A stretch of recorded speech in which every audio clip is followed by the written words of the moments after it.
వాడికి రాదు, అసలు ఈ కంపెనీ ఎత్తేస్తే నీ పరిస్థితి ఏంది? ఇలాంటి మాటలన్నీ మాట్లాడి మనల్ని డిగ్రేడ్ చేస్తా ఉన్నారా లేదా? డిగ్రేడ్ చేస్తా ఉన్నారా లేదా?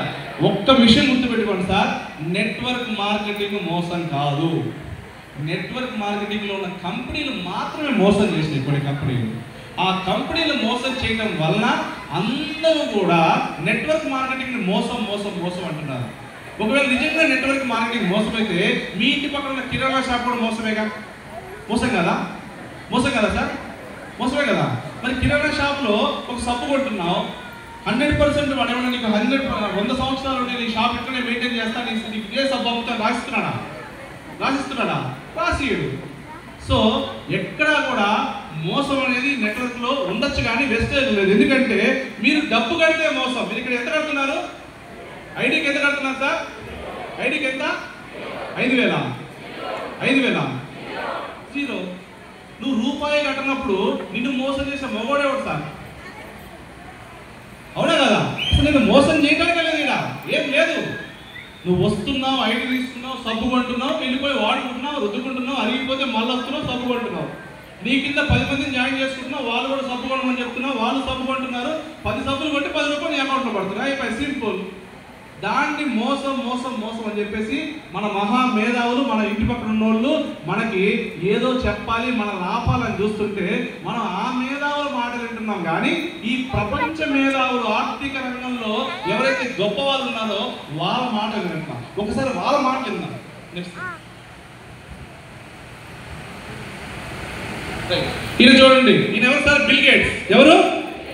బిల్ గేట్స్ అని తెలుసు కదా. ప్రపంచంలో ధనవంతుల్లో మనలాంటి వ్యక్తేగా.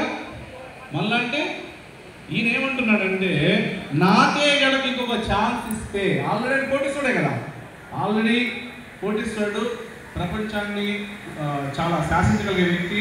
సో ఆయన సంపద చాలా ఎక్కువగా ఉంటుంది.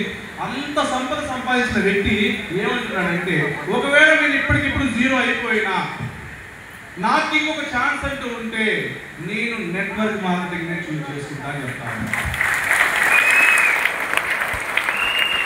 ఇప్పుడు చెప్పండి, ఆయన కన్నా మనం మేధావులమా?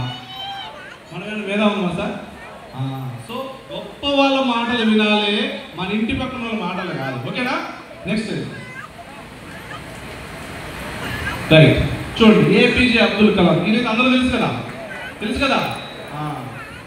సో సార్ ఏమంటున్నారంటే, 21వ శతాబ్దంలో ఉన్నటువంటి wonderful business opportunity direct selling.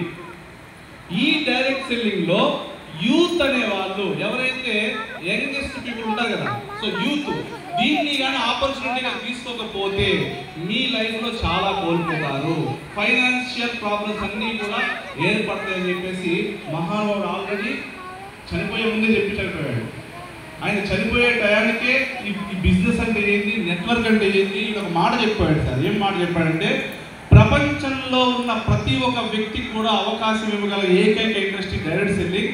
ఈ 21వ శతాబ్దంలో ఈ పెరుగుతున్న జనాభాకి, పెరుగుతున్న నిరుద్యోగానికి, పేదరికానికి ఒకే ఒక ఆన్సర్ డైరెక్ట్ సెల్లింగ్ అని చెప్పేసి అబ్దుల్ కలాం గారు చెప్తా ఉన్నారు.